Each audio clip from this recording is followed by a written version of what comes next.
Hi, this is Pat Johnson, your psychology instructor, and in this mini lecture we're going to talk about the trait theory of personality. Trait theories are theories of personality that describe each person's personality as a compilation of traits, and by compilation we mean a combination of different personality traits. And to contrast trait theories to, let's say, Sigmund Freud's theory or Carl Rogers' theory of personality, trait theories don't try to explain why people are the way they are. They don't explain personality, they merely describe personality. And the way they describe personality is as a combination of different personality traits. Now, there's lots of different examples of personality theories out there that fall into the trait theory category. You may have heard of the MMPI. The MMPI is very famous in the field of psychology. It's the most studied and frequently used personality test to measure abnormality. So people who are being diagnosed with a mental illness may take the MMPI.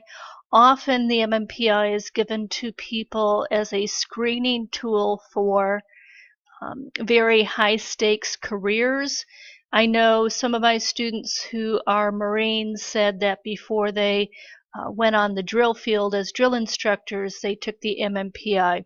But the MMPI does measure pathological personality traits, whereas other personality tests, such as the Myers-Briggs, the Keirsey is a version of the Myers-Briggs often given to students because it's free, and our college has ACA students taking the academic skills class take the Keirsey personality test. Your textbook discusses a personality test called the Big Five. So let's take a look at the Big Five, which is the one in your textbook. So in your textbook you will find this diagram or one similar to it regarding the Big Five. And the Big Five obviously has 5 different personality characteristics that it measures. Now, this is not a pass-fail test. Remember, it's your personality. It's merely descriptive of the personality, not making a qualitative guess at whether or not one is better than the other, just describing your personality. So if you were to take the Big Five, and I'll show you how you can do that in just a moment, if you wish to take the Big Five, you will be measured on conscientiousness, agreeableness, neuroticism, openness to new experiences, and extroversion. And you'll either be at somewhere on the continuum of conscientiousness, and if you fall more at one end, you're more of a disorganized, more of an impulsive person. If you're at the other extreme, you're more organized, careful, disciplined, and most people fall somewhere in the middle. On agreeableness, most people either are more towards the soft-hearted, trusting, and others are more towards the ruthless, suspicious, or uncooperative. So you can make a guess as to where you are on these characteristics. Neuroticism is an old term.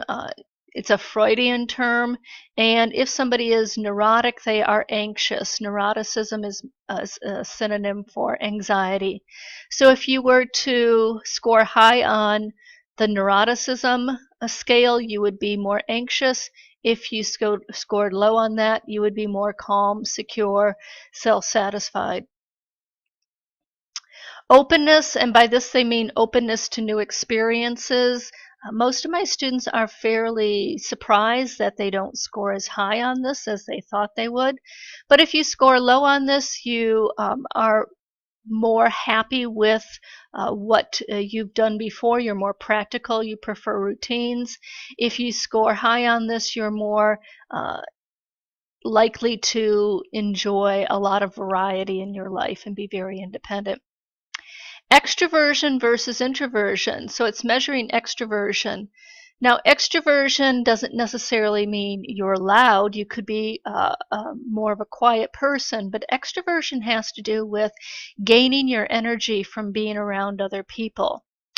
In contrast to that, if you're an introvert, you may enjoy being around other people, but it's not where you recharge your battery. If you are an introvert, you much more prefer to recharge your battery in more solitary activities. So that's the big five.